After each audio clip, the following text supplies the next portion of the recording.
Hey, what's happening, everyone?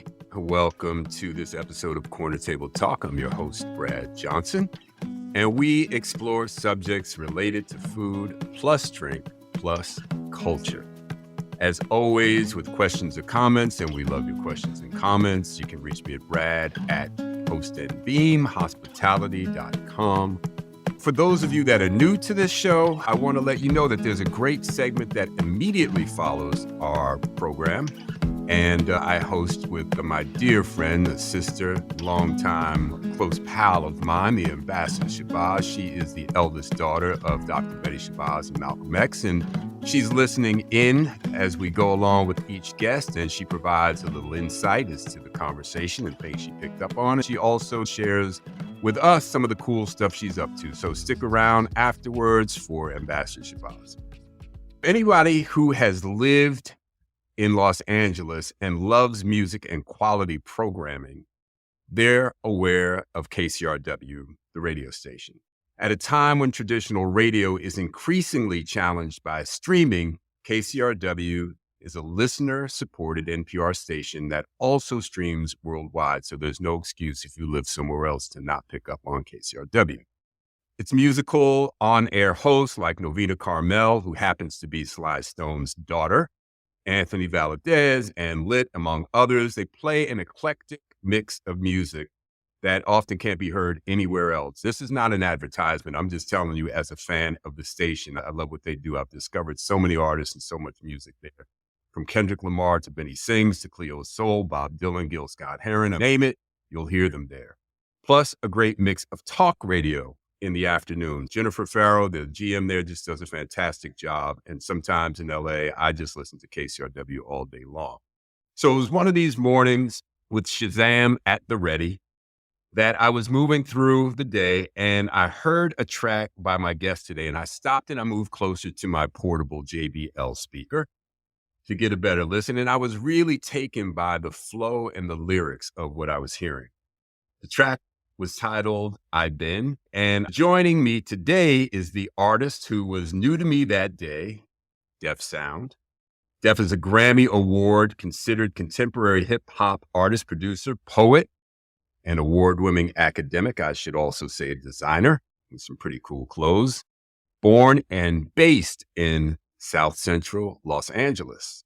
Def describes the music as a synthesis of hip hop and his Afro-Latino roots, using music and poetry as healing mechanisms, decorating time and space because that is all we have left, end quote. I could have not made that one up. As an extra special treat today, my son, Bryce, a platinum recording artist and songwriter, agreed to join me on the podcast in between tour dates. So together we will be speaking with Def about being a young artist, Los Angeles, life, art, and we'll just see where the conversation takes us with these two talented folks. And as always, Ambassador Shabazz right afterwards. So we got a fun little afternoon for us with that. Bryce, Def, what's happening? Yep. Hey. Oh. Thank y'all for having me. Let's get started. We kick things off with what I call our short order questions. Bryce and I will pop a few off at you. We'll alternate on those. And Bryce, why don't you take the first one?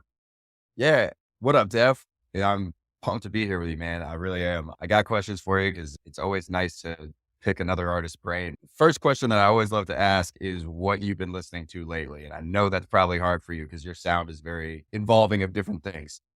Oh, yeah. Wow. So what I do to keep up with what's going on is I have this ritual where every Friday I find 11 new songs that I like.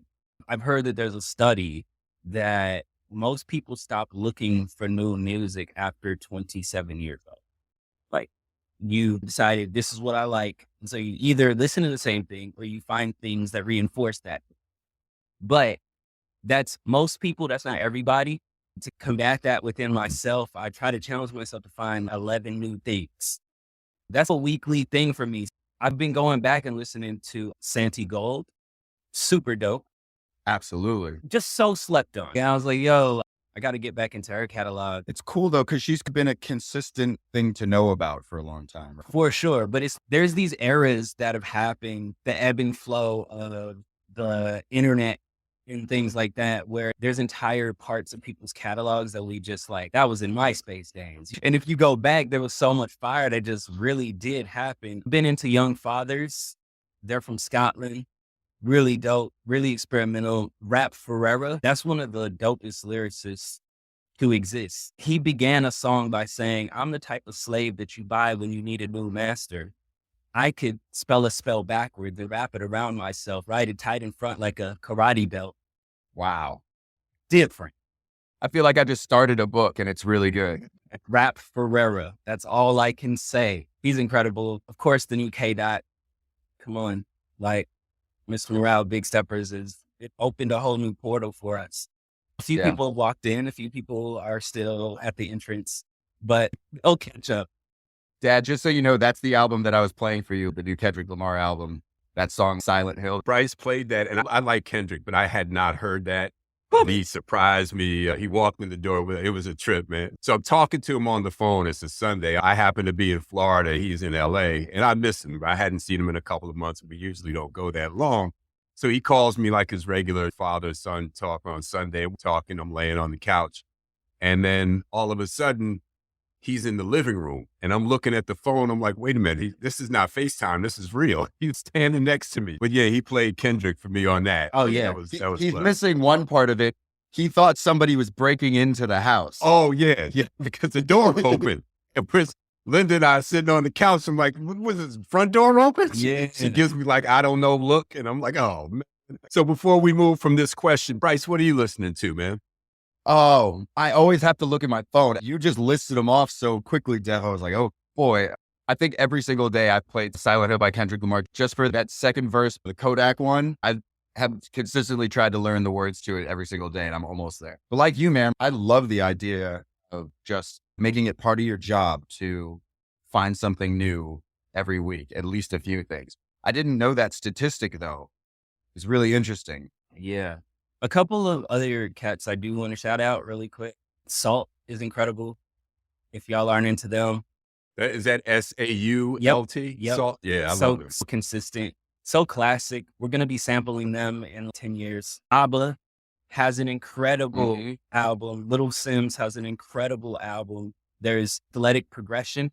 They're an instrumental group. Definitely check them out. And I think the last two people I want to shout out Annabelle Friedman and also Tulips. Those are two incredible artists that I'm also in a group with. It's like the super friends. We get together and it's this whole other vibe. It's interesting, Def, you mentioned Annabelle, and we're going to play a couple of tracks of yours, but I know one of the tracks that I love is Hope. I believe Annabelle is on Hope, correct? Yeah, that was actually the song that started the group. Okay, there you go. We better move on, you guys, because this is like a podcast in and of itself, and we're only at question one. Right. So let's roll. So, Def, tell me, what's the first thing that you drink in the morning? What's your morning beverage? Ooh, you got to go water. We're 80% water, so you got to tap into that first. I find that it gets the wheels moving, so hit them with the agua first, and then yerba mate, green, smoked. Okay. Right. Are you into juicing at all? You must know about gut health and all that. Oh, yeah. I only just started apple cider vinegar shot in the morning, they say, is to clear out your body first thing. Oh, yeah. But trying to do it, man, it's not easy. No, but I will say, usually I put apple cider vinegar in my food. Like when I'm seasoning rice, I get that in there. I sneak it in other ways. It's a little aggressive, so I try to put it in the flavor palette in certain ways. Lemon, ginger, that's a good one. Usually when I'm feeling under the weather, but I have started the ritual of just popping ginger. Just cut it up fresh and just pop it in like a capsule or chew on it a little bit. It'll wake you up. That's for sure. I'll try it. I'll try it. No, I was just thinking. Yeah, me too. I'm thinking, damn, I grew up on Tropicana orange juice, man. How far we come. I hope you all live to be 250. So what about your favorite restaurant in LA? It's called Owlot, AU and space LAC. Oh my gosh. I've been there. It's in downtown. My best friend brought me there. Are you vegan? I was raised that way. So from jump. No way. So you've never had red meat or... In my 20s, I dabbled for a second before I really knew myself. I was taking girls to the Cheesecake Factory, felt pressured to get a chicken Alfredo, silly stuff, out of pocket. I just wasn't myself yet. So I tried it on and it definitely didn't fit. So that was like a 2-year thing. And then maybe I think cheese had a 10-year era in my life because it was just really hard when you were traveling and touring to be able to have vegan food. So it's like, okay, bean and cheese burrito, a little bit of sour cream, but my body really rebelled against that. It was one of those things where I said, okay, at this year, January 1st, I'm not doing that anymore. And I felt 100%, 1,000% better. Yeah, the energy difference is noticeable pretty quickly. Vast. One of the lines that caught me, Def, and I've been was the vegan ass. You said, I think you said vegan ass Whopper from Finally. Burger King, right? Yeah, finally. Oh, it's Just ridiculous. kind of wild. Ridiculous. So, Bryce, where are you eating? And you don't have to say Post and Beam in Baldwin Hills on Santa Rosalia. You don't have to mention Post and Beam, man, as your favorite spot. No, go ahead. Where are you eating now, Bryce? Post and Beam. It's in Baldwin Hills.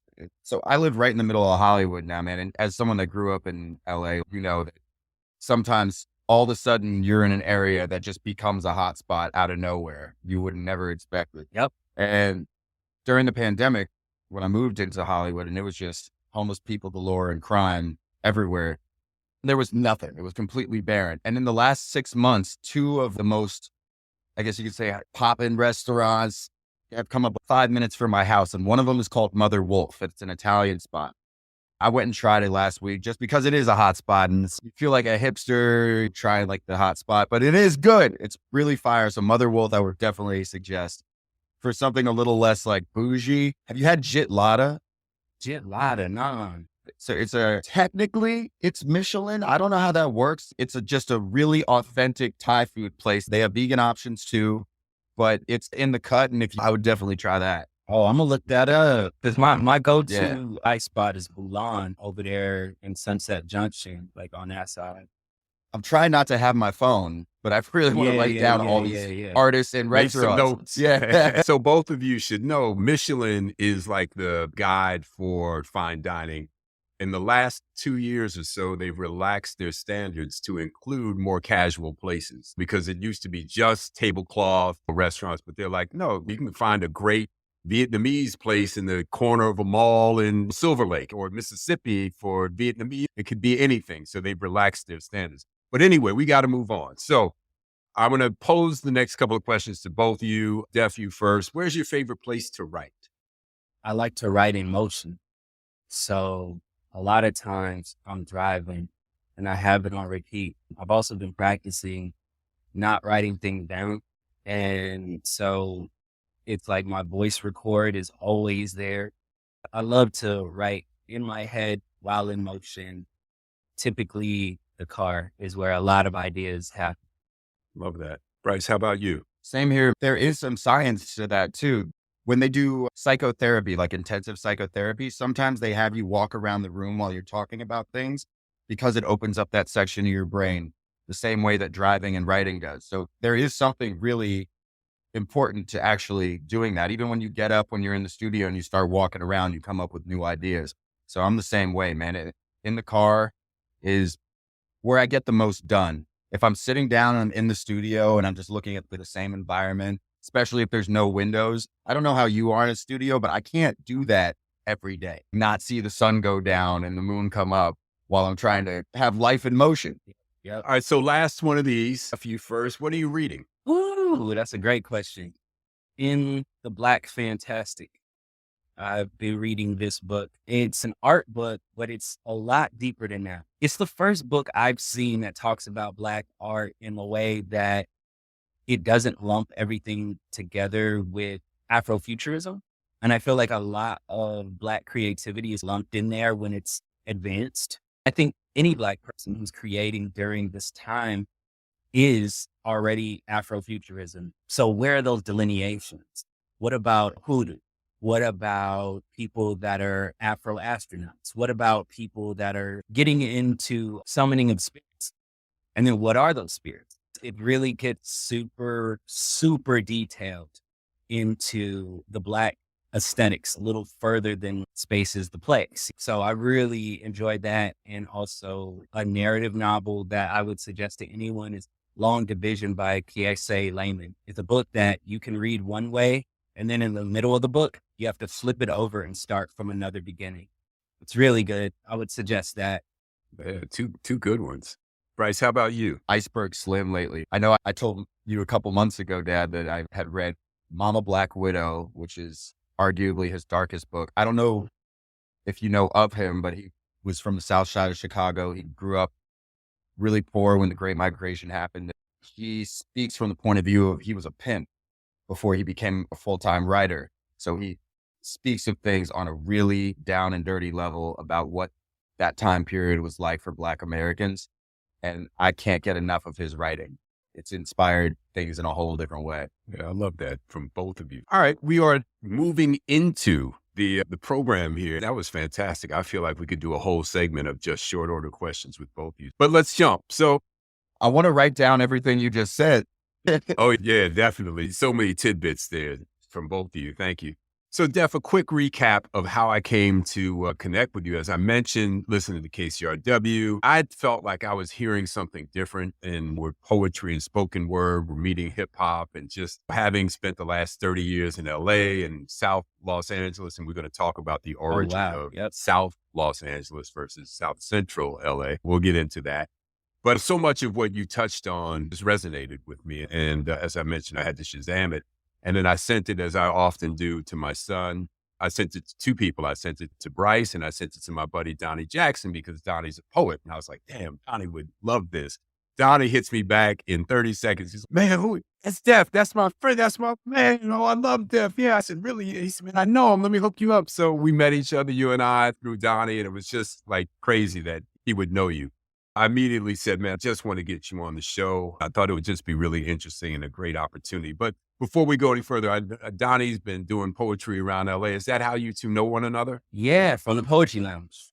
Donnie always had such presence and conviction when he was speaking. And the way he would weave things together, I always looked to his presence when he's on stage. We would always out front just greet each other, mad respect. And we used to go to dinner after the show and all of that. So it was fam. It is fam. Yeah, Donnie is a good cat. Bryce, you've met him a number of times. But yeah, I really appreciate him connecting me with you. I think it's important to mention first that anybody who listens to this should also watch the music video, because there is a peaceful atmosphere about it, and it still provides this kind of perfect layer for you to listen to the lyrics and really appreciate them. But the video, watching that, I swore I'd never heard something that felt like poetry but was actually listenable. I've been everywhere. I've been at home, I've been scattered, I've been looking in mirrors, and now I know I'm the answer. I've been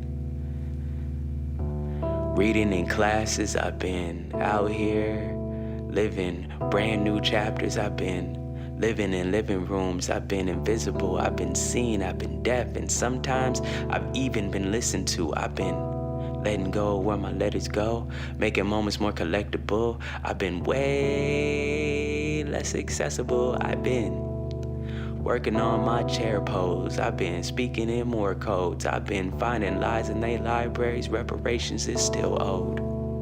And I've been letting my blessings in. I've been 12th Ave and Jefferson. I've been Inglewood, Pomona, and Slauson. I've been Crenshaw, South Central, and Compton. I've been gang affiliated and conscious.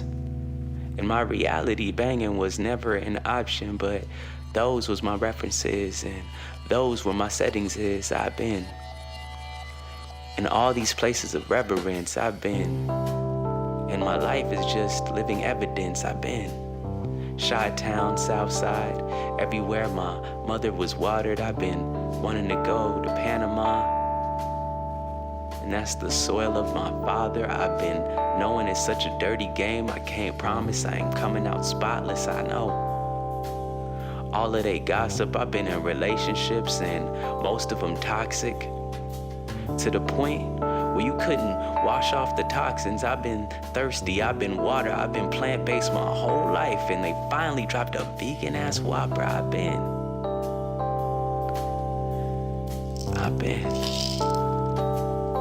at war with my demons. I got new grays every day. I see my stress been increasing. I've been stuck on the deep end. I've been joining book clubs. No name got your boy reading. I've been unlearning. I've been searching. I've been flexing. I've been flexible. I've been taking hella days to reply to a text from you. I'm sorry. I've been honest.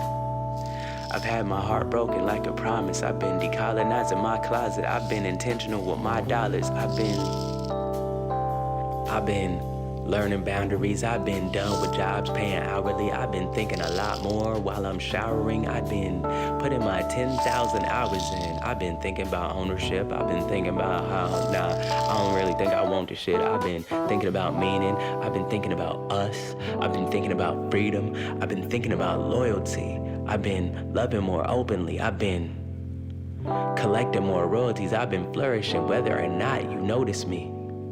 I've been doing more paperwork, signing more signatures. I've been seeing how people work. I've been seeing my people hurt. I've been everywhere. I've been doing hella things, repressing hella shit. I've been privileged, I've been generous, I've been dodging hella sentences. I've been running hella streets and hella businesses. I've been wearing everyone's version of what they vision is, and it doesn't fit. I've been outside of your algorithm. I've been deconstructing the whole system. I dunk on them, I don't diss them. I've been so different, my soul's different. So different, my soul's different. I've been so different, my soul's different. I've been. It's an interesting thing. Just speaking about the visual, we were very patient about it. It was shot all over about 3 or 4 months. We were still filling it out as far as COVID and stuff like that. It was just me and one director, and we just drove around, and I wrote the whole essay about like why this needs to happen. As far as I want the landscape to be the main star and center that, and I'm in the background because the city is this living thing, and I want to capture the landscape because it's changing right now. So I very much wanted to make this a capsule of time for South Central, and I hope that came through. I think it absolutely comes through, man. And it stands out in what you just said, that there's no narcissism involved, which unfortunately I'm not used to seeing in music videos, where the artist isn't just at the forefront of everything. Yeah, let's make that jarring as the decentering. I want that. I want to try stuff like that. I'm not going to be able to afford the shocking things, so we got to get creative with it. So that's where I was coming from, is like, what if just no frills? Do you think the pandemic influenced, just changed the way that you write music and your influence in it? 100,000%. It changed everything about me. It changed how I approached music. It changed how I looked at community. That song existed before this version of it. My friend introduced me to a producer named Nickel Plate, who's really gifted. And he was like, you and Nick need to work. And people are like, y'all, I don't know if you've been through this, Bryce, but people are like, you got to know this person and y'all need to work. And so I said, sure. I pull up, and I did 3 songs that session. And there was like a separate boot room.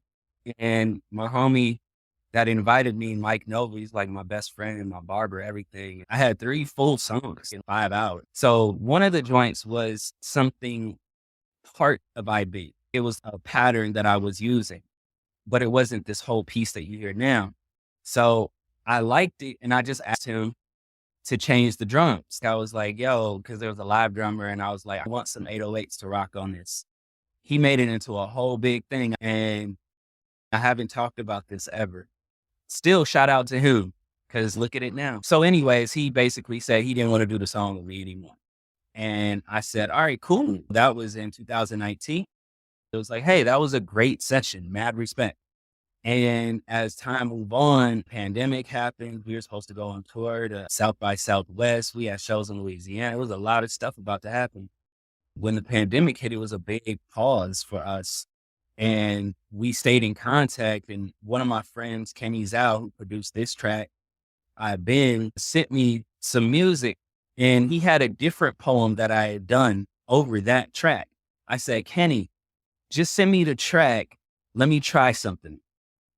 He had a whole nother poem called, I don't even know what the poem is called, but he sent me that. And I said, I think the track is really dope, but what if I responded to it live and you didn't just like sample? So I went in and I took part of that old song I did and put it in this new atmosphere and responded to the roads. For me, I felt that this song was an experiment in letting people just hear me and not have to do all this gymnastics with drums and all the stuff. Let's strip it back and we might stand out by being completely anti and just try this thing. It was really an experiment, and I haven't put out any other songs from this project yet. And I'm just letting people marinate with it and chill. And I think that's really important, is to have more patience, even in a time that is so fast paced. Absolutely, man. And even just having Frankenstein something together like that, it had no choice but to end up being something so unique that it got people's attention. I feel that. I tried to do a thing for a little while where I would only let a beat have three things going on: drums, bass line, and one other element, and just write over that.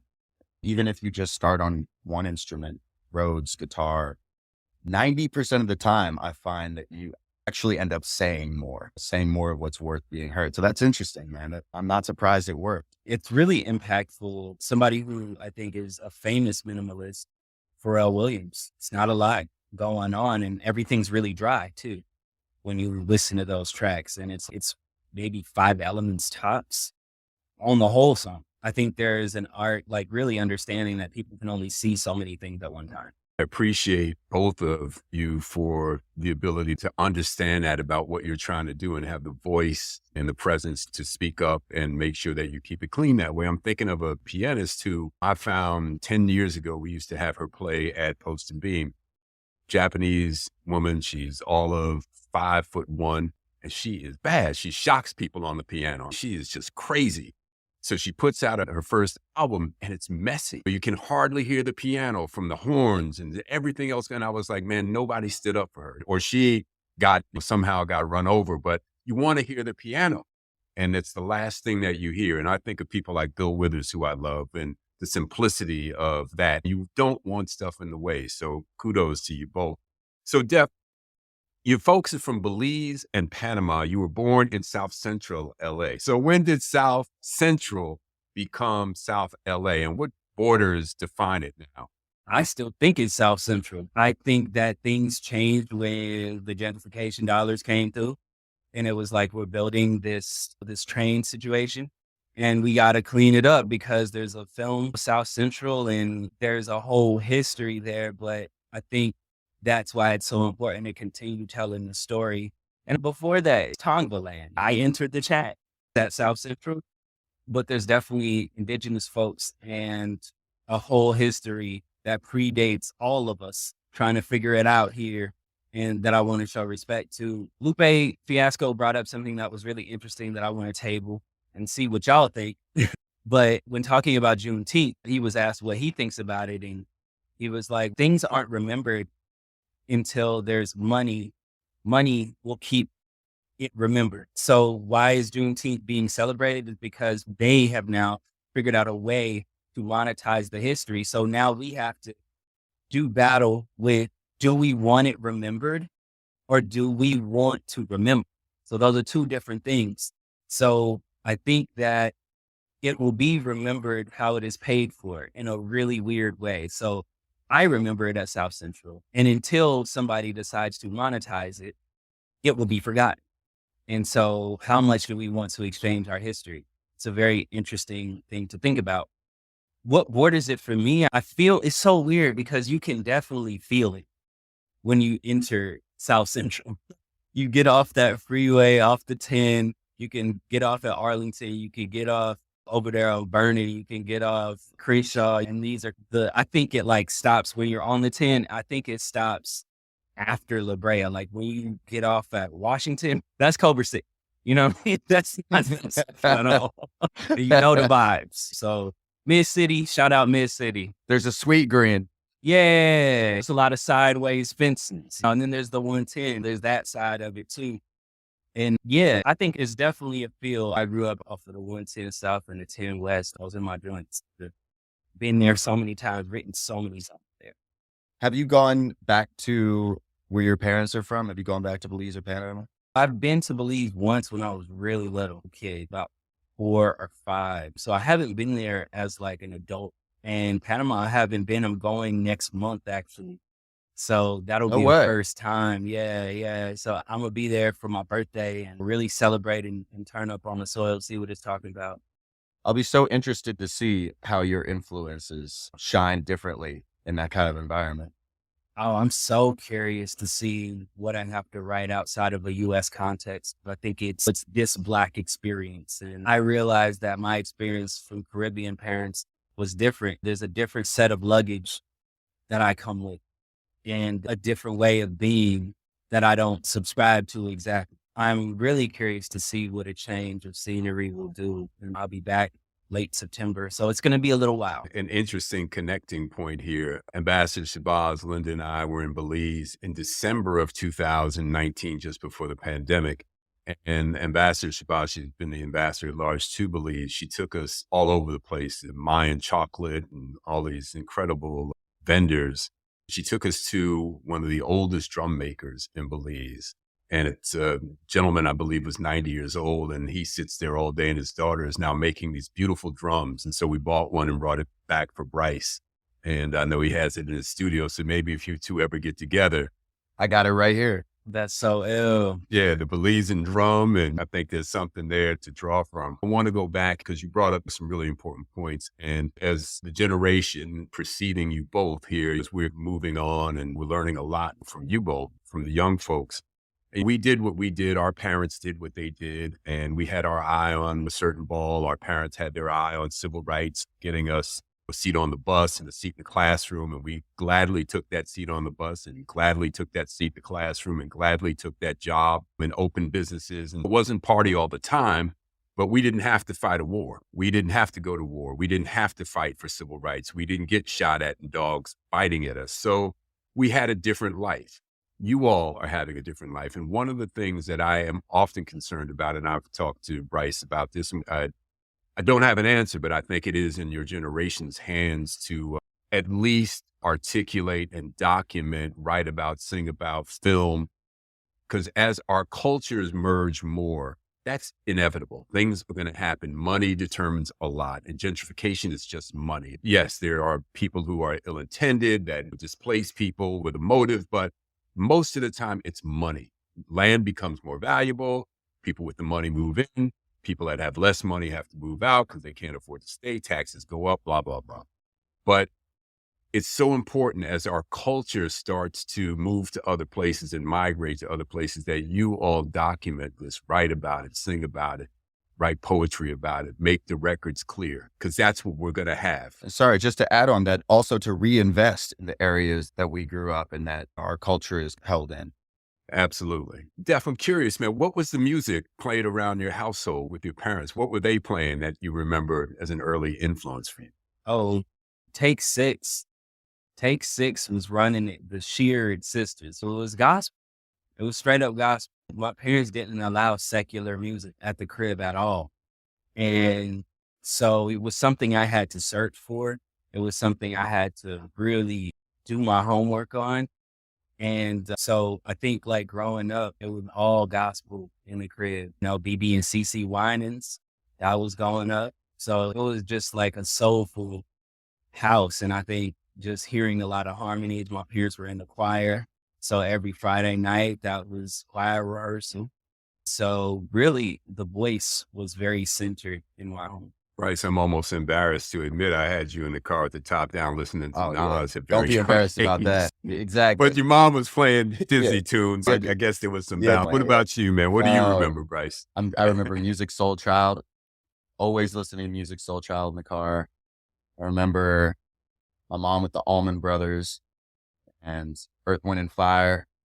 A lot of feel-good music. I was actually going to ask you, Def, if you ever talked to your parents about why that was, that they were so specific about what you were allowed to play in the house. Oh, it goes without asking. It's all about their deep beliefs, being deeply religious, being Seventh-day Adventists. They believed that music was a powerful tool.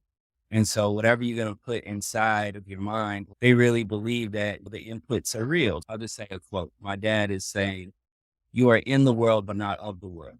Shout out to whatever you believe in. But their whole thing was just that the inputs in your mind, you got to be precious about that. For me, I sought out hip hop from friends. I used to dub over their tapes, over the gospel tapes. Hey, that one just disappeared. But I held those moments really precious that I could listen to hip hop. Hip hop sacred to me. It wasn't casual. I had to fine tune in my own way and hide that I even created music. So it was a very deep thing for me. I feel like rappers are the philosophers of our time.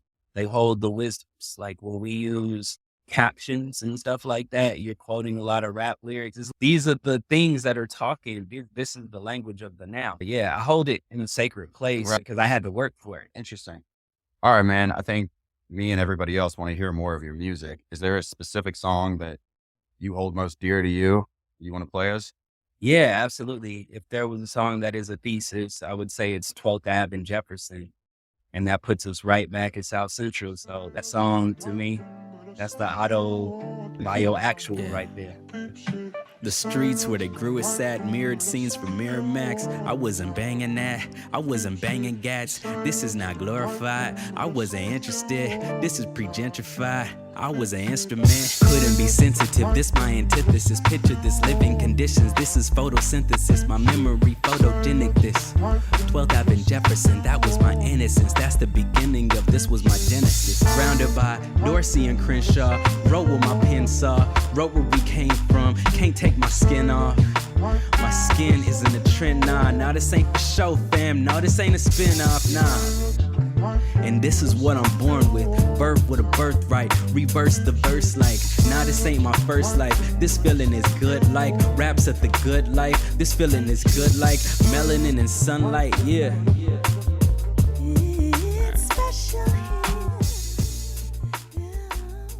Bryce and I were talking about your clothing line, and Bryce is doing some stuff with his clothes. Bryce, I'll let you take that. Certainly. Yeah, man. He sent me your website for your clothing brand. It's super cool. It's right up my alley.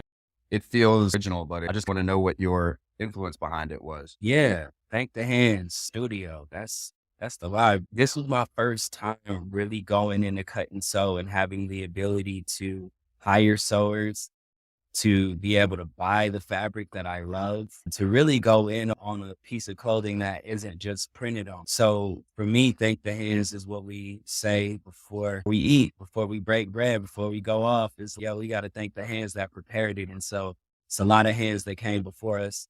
So I wanted to just have a clothing line that was all about gratitude, that just centers gratitude. I'm wearing one of the joints right now and I lined it so it's like a chain and it looks like thank the hands, but it's like, you gotta play with the stuff. I want to look at clothing when I'm using prints and it's not just fabric. And I also wanted to do a lot of things that have to do with just silhouettes being strong enough on their own.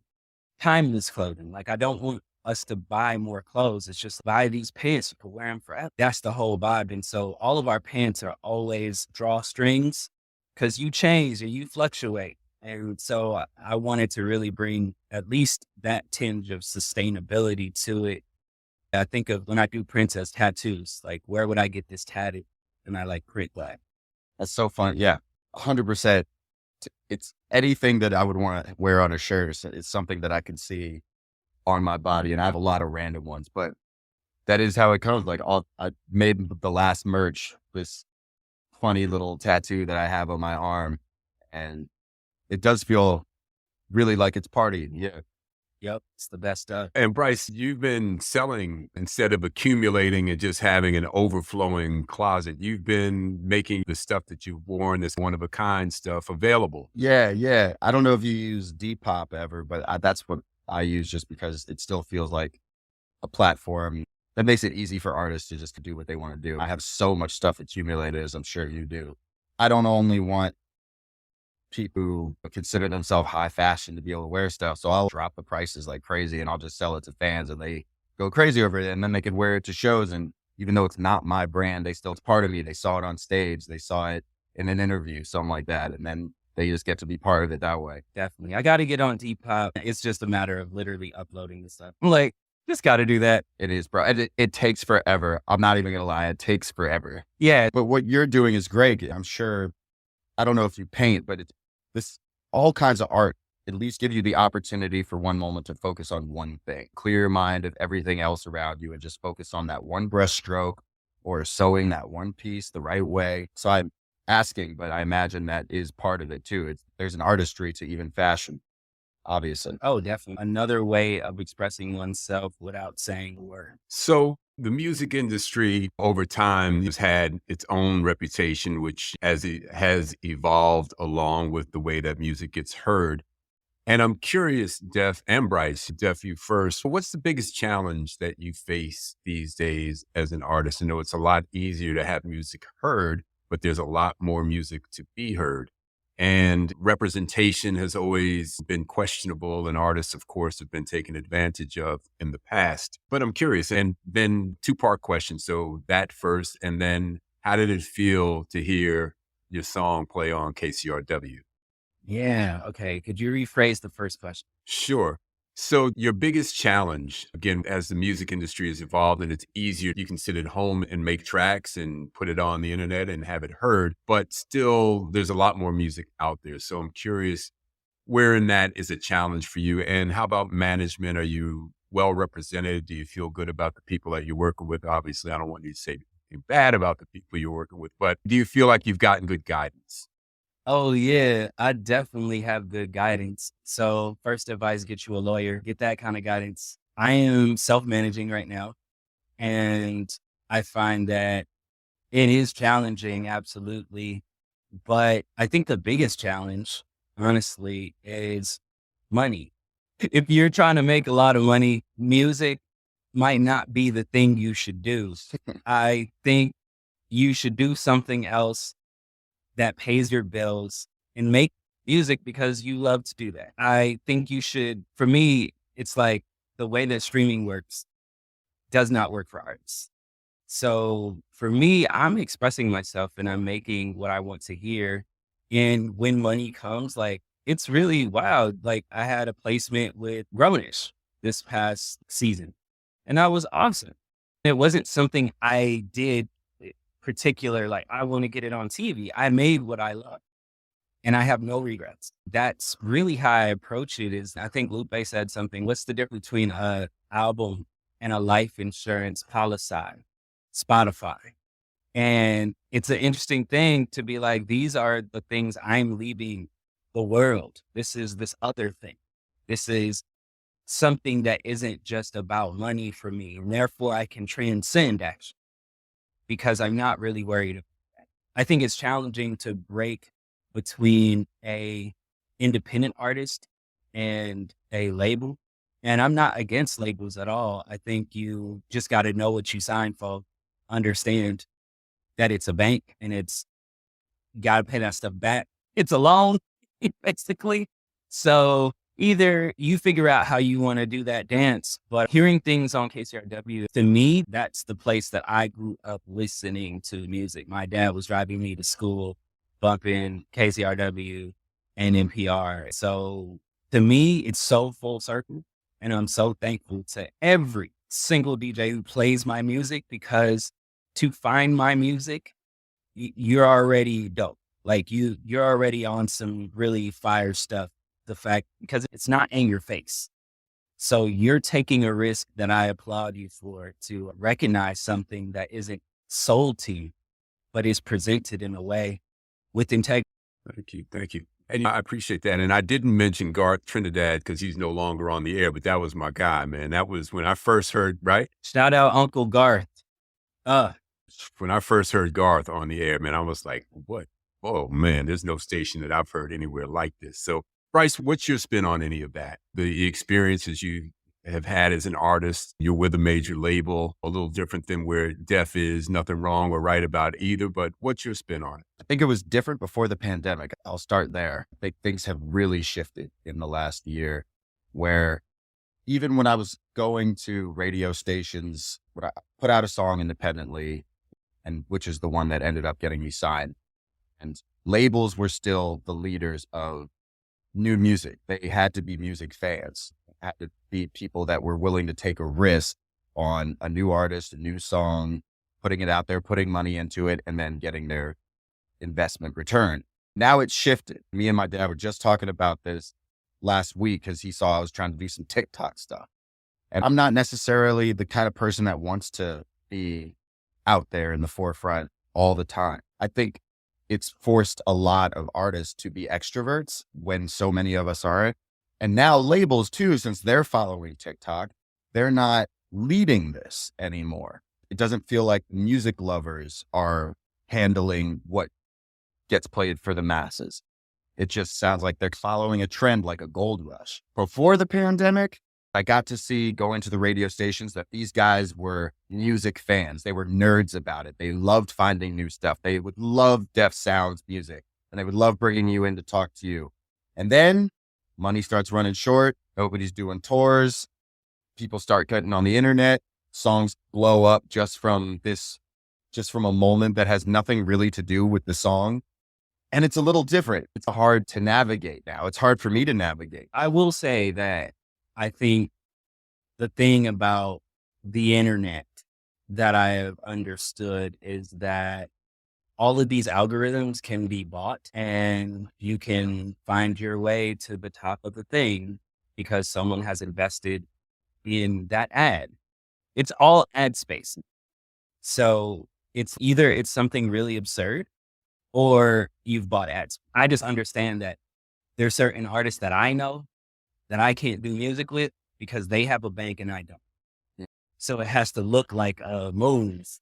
Even if we love each other, there's mad sign artists that I eat dinner with that they can't work with me. Not because they don't like it or they know I'm skilled. It's you don't have a bank backing. So it's this kind of clout thing.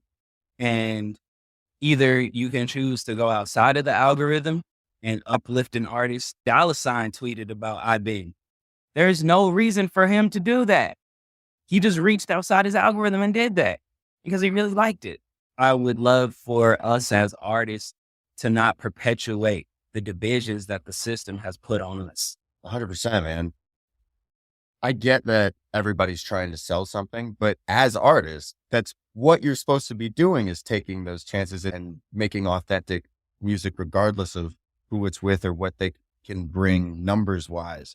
So it is weird. That's what I guess I'm having trouble with the TikTok stuff specifically, is that I don't really understand what people's motivation are to be artists and to write good music when really it seems like they're just trying to chase a moment more than create something timeless. Like for years, all the music that we just mentioned, that was the motivation.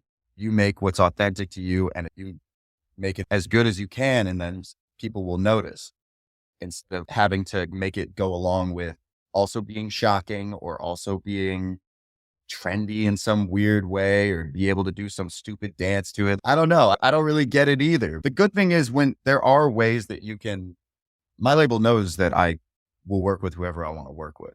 Like, I'm going to do it. And then maybe another song, if you're good at going back and forth, yeah, they get one and you get one. It's the same thing as when I watch Entourage from way back just to motivate myself. And the actor is, I want to do this indie film that there's not much budget for, but it's great. Then the agent's, cool, you're only going to be doing those unless you also do Aquaman. I don't know if you saw the Kevin Hart interview with Jay-Z recently. No, I haven't. Yeah, Jay-Z doesn't charge for hasn't charged for features in 20 years. Gosh, Because who can afford Jay-Z? nobody.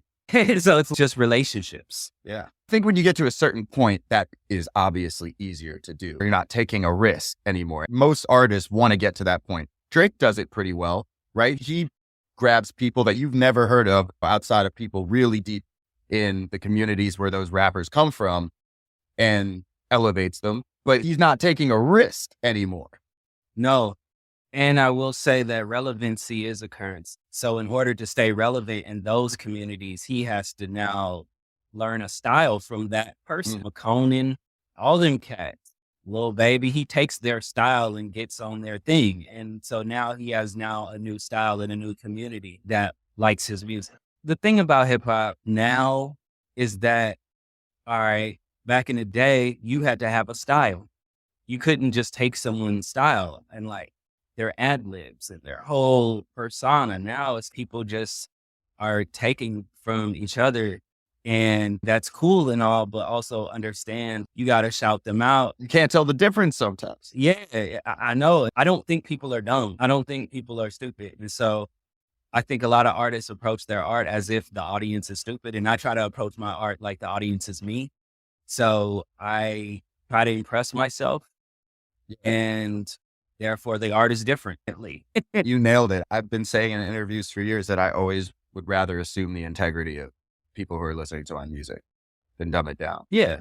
And see what happens. This predates both of you, but Def, to your point, I remember Kool Moe Dee has a line in his famous rap battle with LL Cool J. You took my style, I'm taking it back.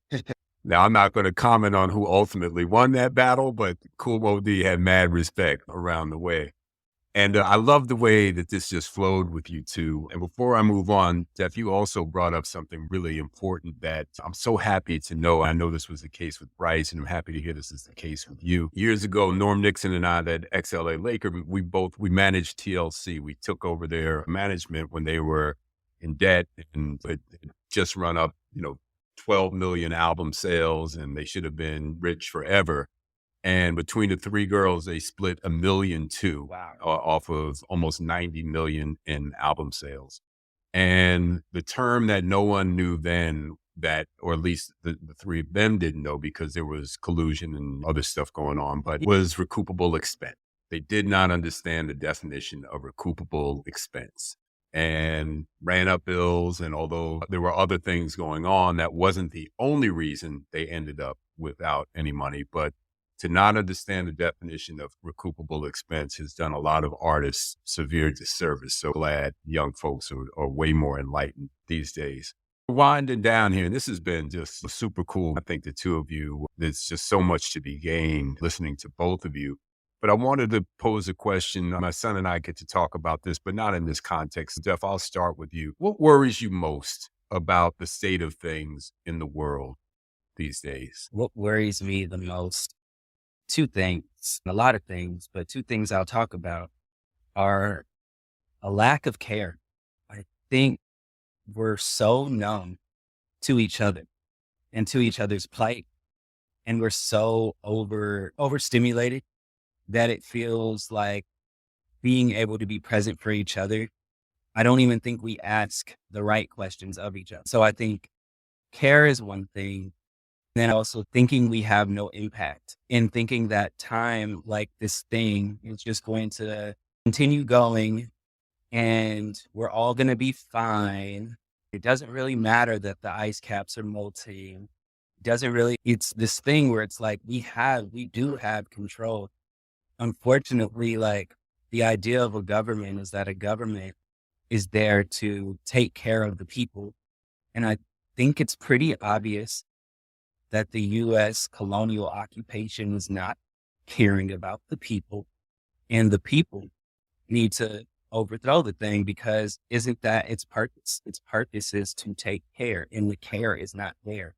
Kids are straight up getting shot at school. Safety is an illusion.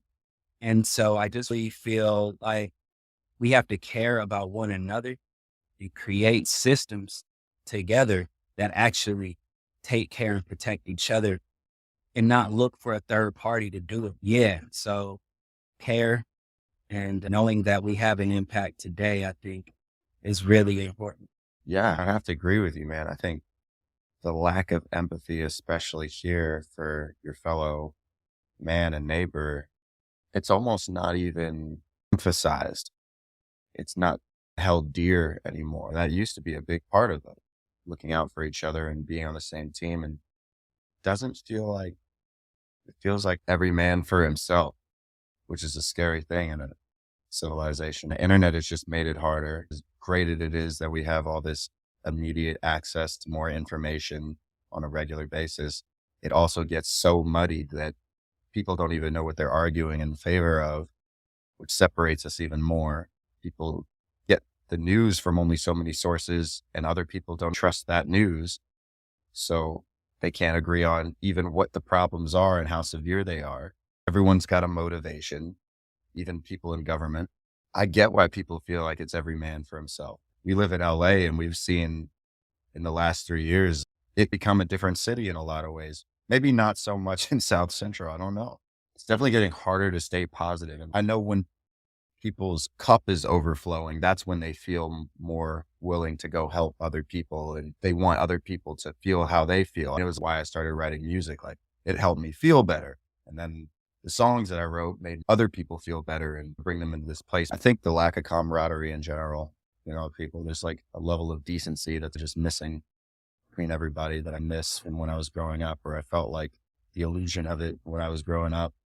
It's a weird time for artists for sure. I will add on to say that if we don't care, there is no cup to run it up. There will be no cup.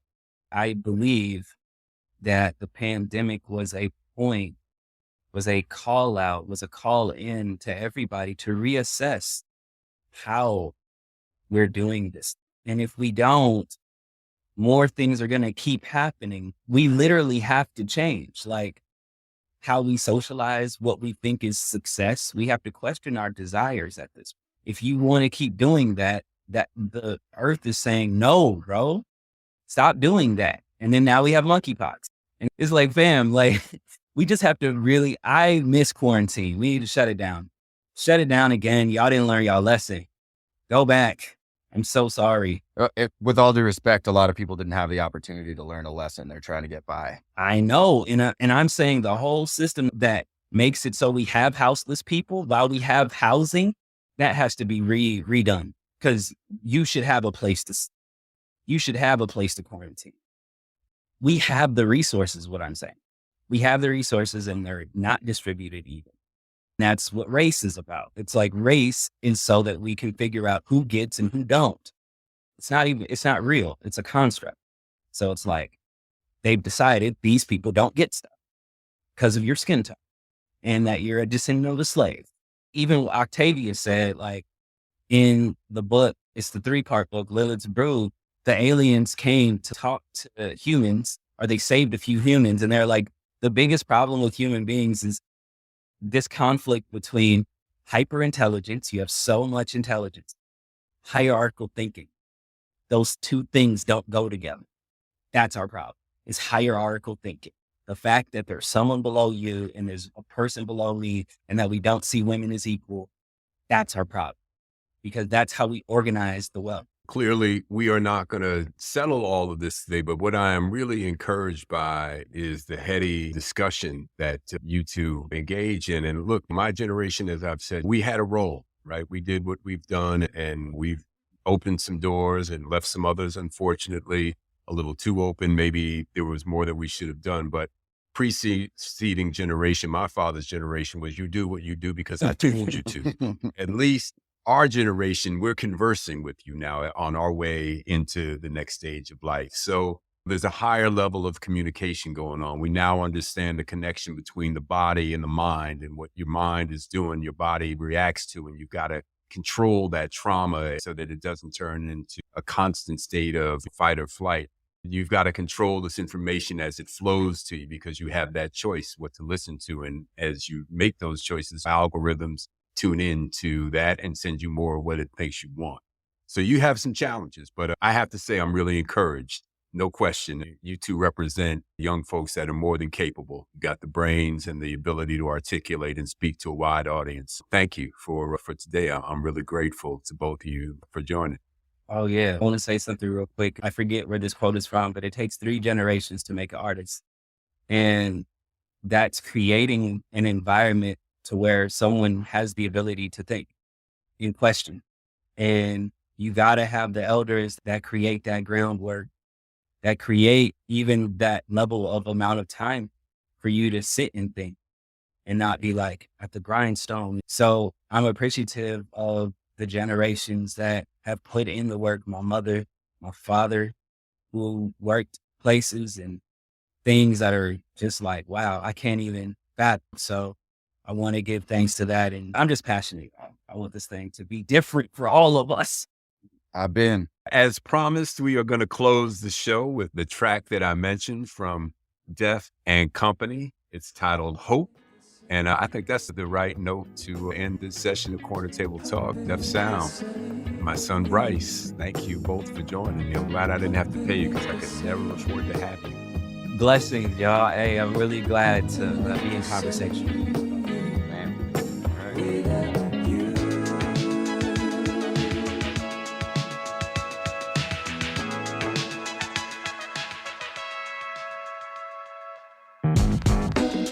It ain't the same since you've been gone.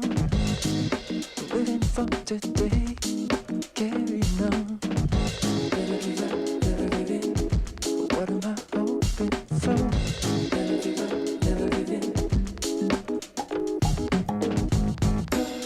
Another change, another choice. Learning to embrace all of the noise. What am I hoping for? As promised, back here with our segment we call How We Move with Sister Ambassador Shabazz. What's happening?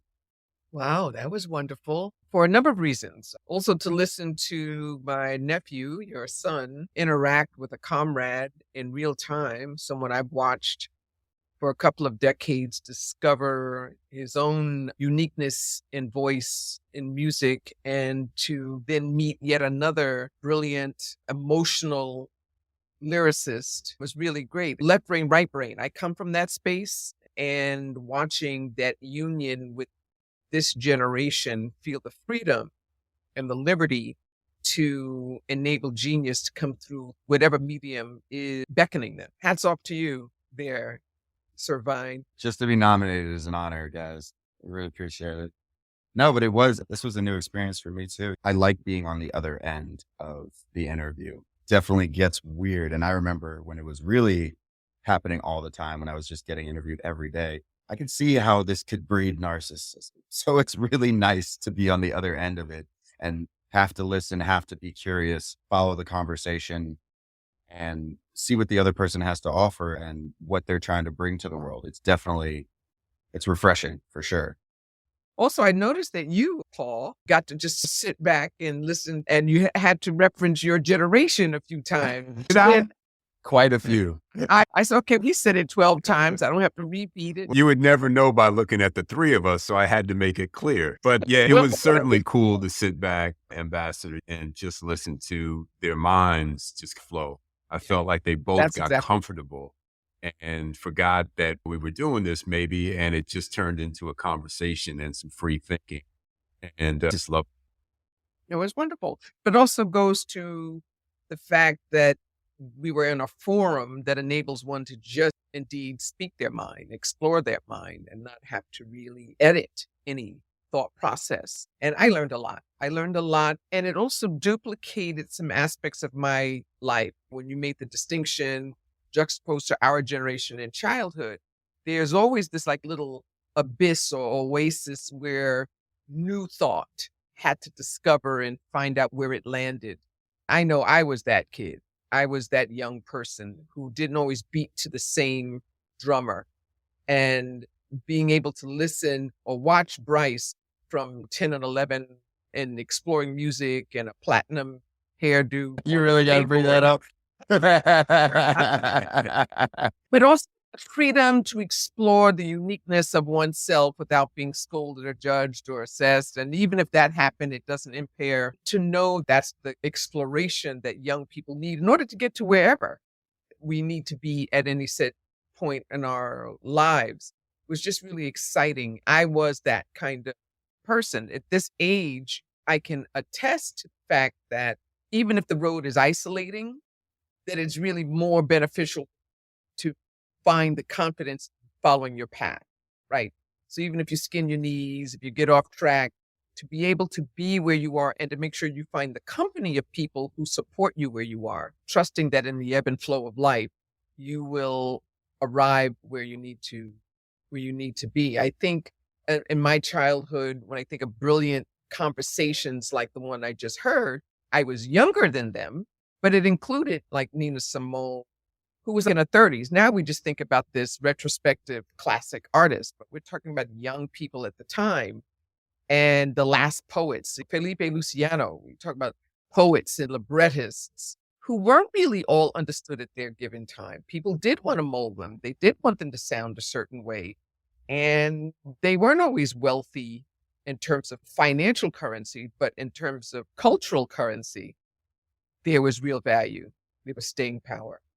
Yeah, and Bryce, you may not know that your auntie is involved in some just incredibly good causes. So she most recently, we've talked about this a little bit, but I just wanted to make you aware, Malcolm X High School in New Jersey, she is working with the youth there, that inner city, some that haven't traveled out of the country, certainly none of them, but not even out of the state, some not even out of their neighborhood.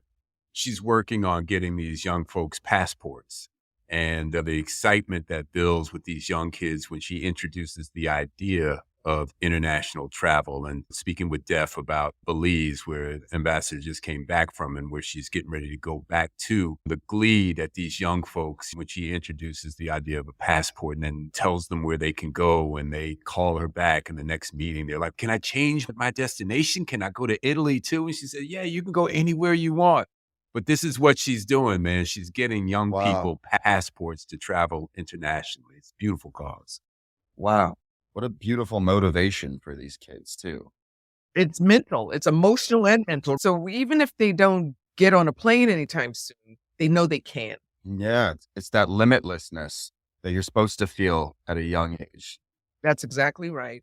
And in most cities, there are people that represent the demographic of your aspired trip. So you can go to Little Italy, and there's Greek Town, where the Senegalese gather, where there's good Thai food, where you can start practicing your language and getting the cuisine down. There's so many ways to travel before you get on a plane. And that drum, that Belizean drum, Bryce, Ambassador took us right there. Dang, I love that. Hold up. There it is. Handmade. There you go. Love that. Wow, that's Love that. beautiful. Tap that one time so the audience can hear it, Bryce. There you go. Very good. Before we spend some more money on rehearsal, we will see. Ambassador, thank you for hanging around and the time that shed some light on our conversation. Really appreciate it.